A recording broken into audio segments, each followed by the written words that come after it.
بسم الله الرحمن الرحيم. الحمد لله رب العالمين، وبه نستعينه على أمور الدنيا والدين، وبعد. تبا الله تبارك وتعالى أتيونجلا يوم كتاب شفي إشاء أصول تفسيري لسنة الثانية الثانوية. كتاب وشنو إشاء أصول تفسيري إشاء كبيرة إشاء سنية فايفو وبا ثاني ثانوي. تugamba ndi wetwakoma twamaliriza mafuhumu usul tafsiri, tulaba taarifu yayo twagimala, netulaba ku asma'uhu amanya g'essomo lineno, netulaba ku nashaatihi watatawurihi engeri gyeyabeeranga entandikwa y'irimu eno n'engeri gyeyabeeranga ekulaakulana, engeri gyeyabeeranga edevelopinga okutuusa olwaleero. Kati falyawumu tugenda ku topiki endala eyitibwa nti al-Qur'anu thaniyan. Al-Qur'an tujja kulaba ku al-Qur'an. Qur'an kyeki? Number 1 bagamba taarifu al-Qur'an, definition y'ekigambo Qur'an. Qur'an kitegeeza ki? Alif, tugamba nti al-Qur'an lugatan, bajja sooka batuwa ekigambo ekyo mu lulimi Oluwarabu kitegeeza. Tugamba nti al-Qur'an lugatan, ekigambo ekyo okyogera Omuwarabu kyategeeramu. Nabagamba nti taarifa tulina za mirundi ebiri. Tulina taarifu ey'omu lulimi nti woba okyogedde nga y'Omuwarabu ategeeramu kikono bye byonna olulimi luno tusomesa oba lwe tusomeramu. Agamba nti al-Qur'an fi lugha masdaru qara'a, ekigambo ekyo y'ensimuko ey'ekigambo qara'a.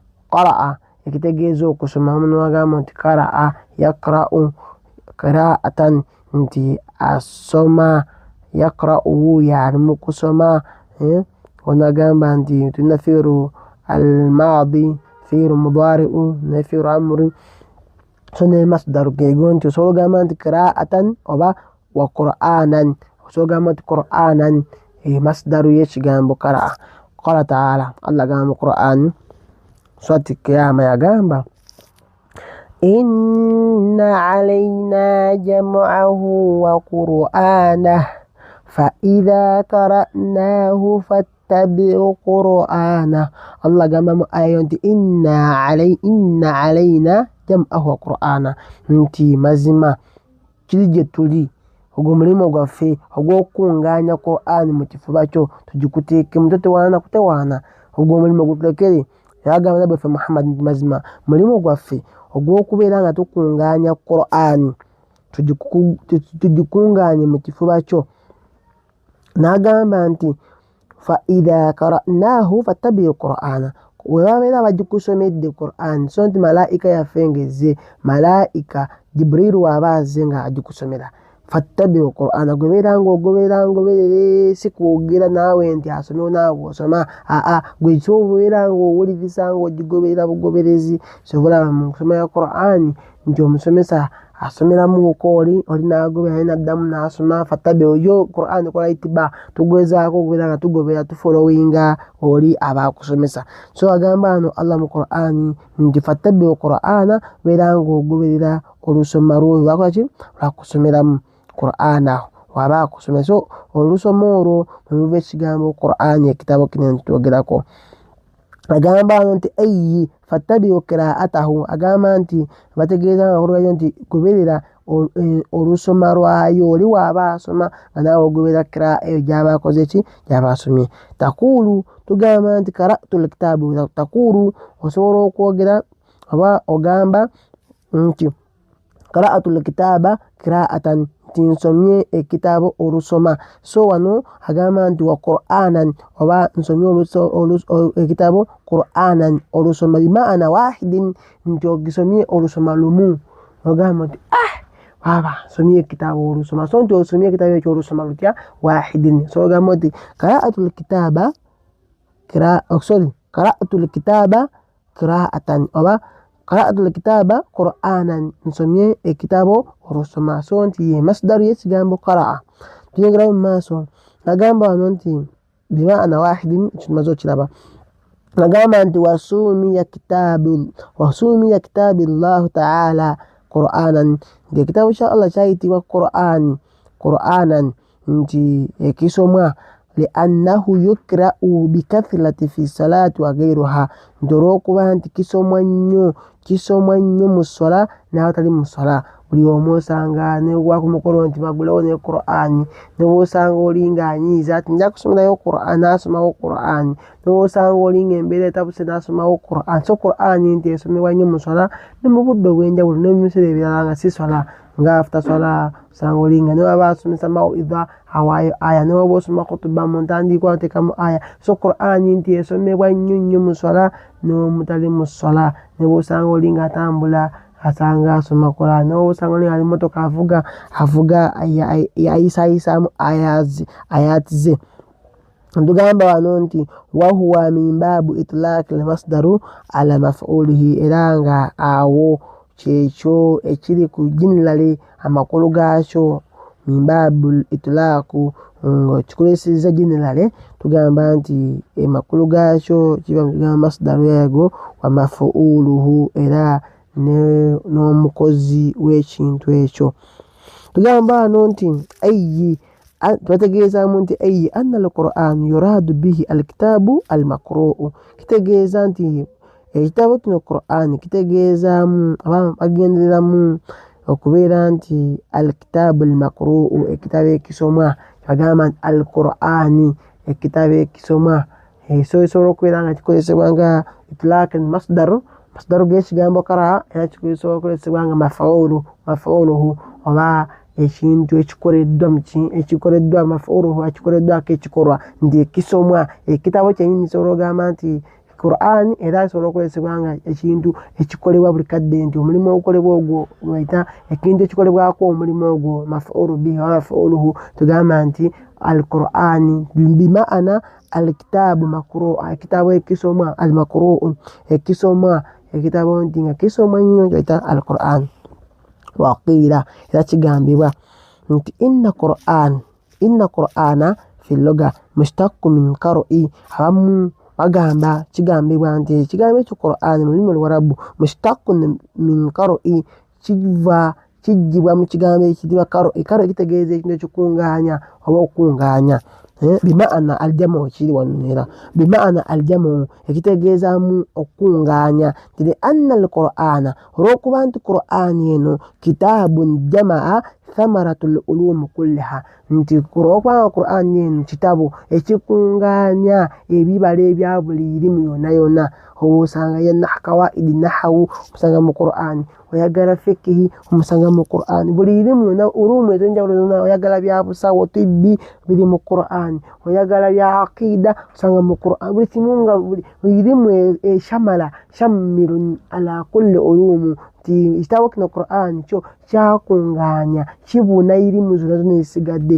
Oyagala adabu, oyagala kisasu byafaayo bisanga omwo nakunyumiza ku Musa, nakunyumiza ku byayita edda n'ebigenda okubeerawo mu maaso nabikunyumiza ba Dhulqarnaini babakunyumiza ku bagenda okujja bamasihi dajjal babakunyumiza baani. So Qur'ani yakungaanya buli kimu ng'ereeta ebyaliwo edda n'ebigenda okubeerawo mu maaso.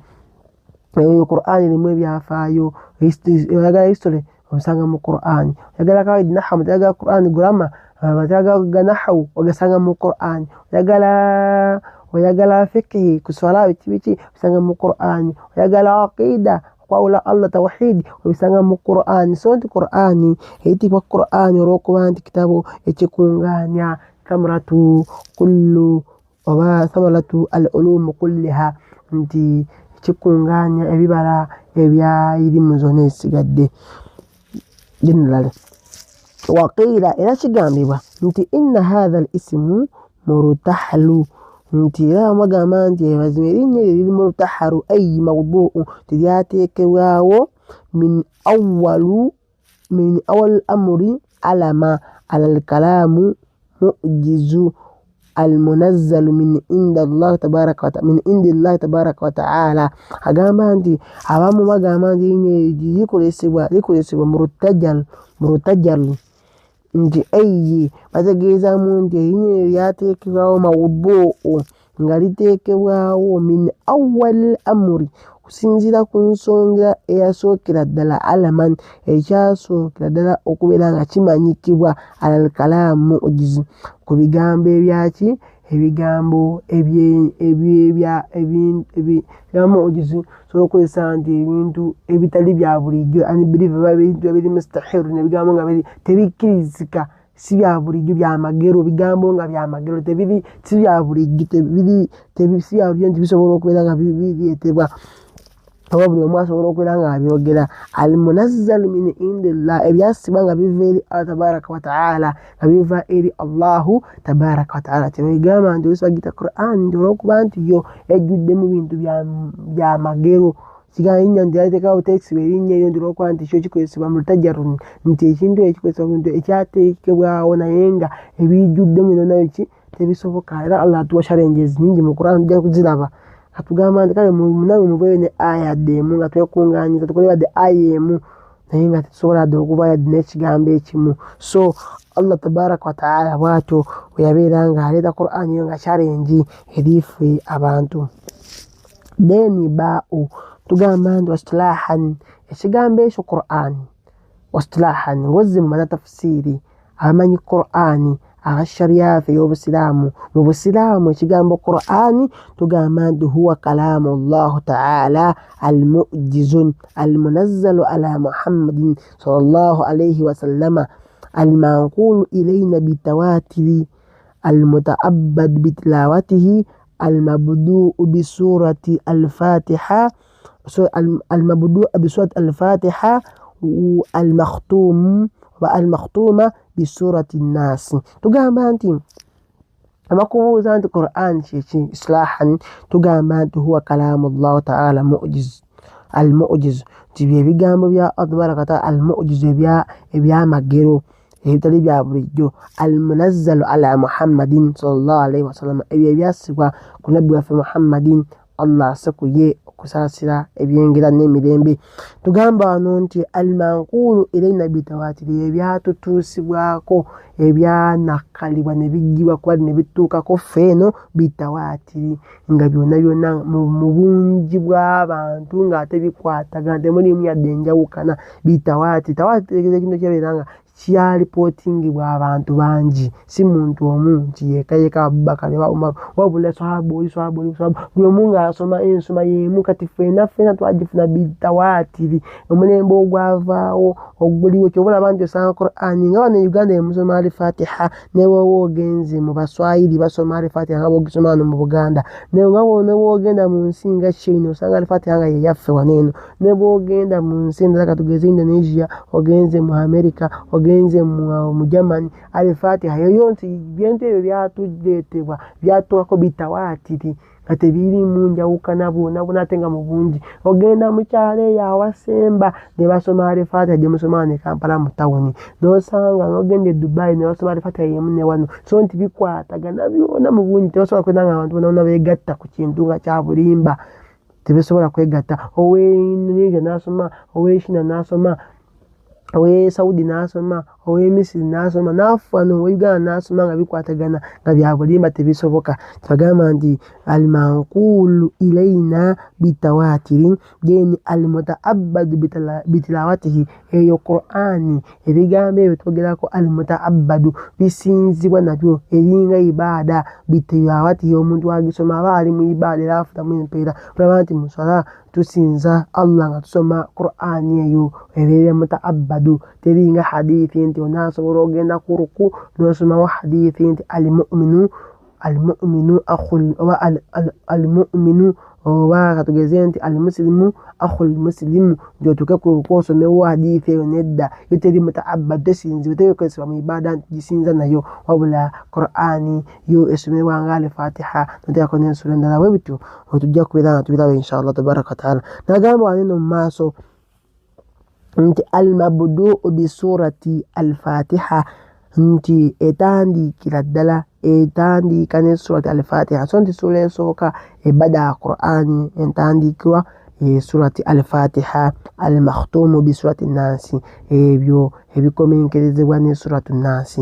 tugamba nti bigambo bya Allah ebyamagero ebyasooka bwaffe Muhammadi era ne bitukako bitawatiri ebisinzibwa nabyo nga tubisoma osoma nti ofunamu empeera ibada ate era ebitandiika ne suratul Fatiha era wika Quran wot al-Fatiha yesooka al-makhtuma era ebikomenkerezebwa ne suratu an-Nas yesembayo mu Quran. So Quran bakubuuza nti ma hiya lugatan Quran lugatan ng'obagamba amakulu gaakyo masdaru deni bakubuuza waneno nti waslahan ogamba nti huwa kalamu Allah ta'ala al-mu'jiz al-munazzalu ala Muhammadin sallallahu alaihi wasallam al-manqulu ilayna bitawatir المتعبد بتلاوته المبدوء بسورة الفاتحة والمختوم بسورة الناس.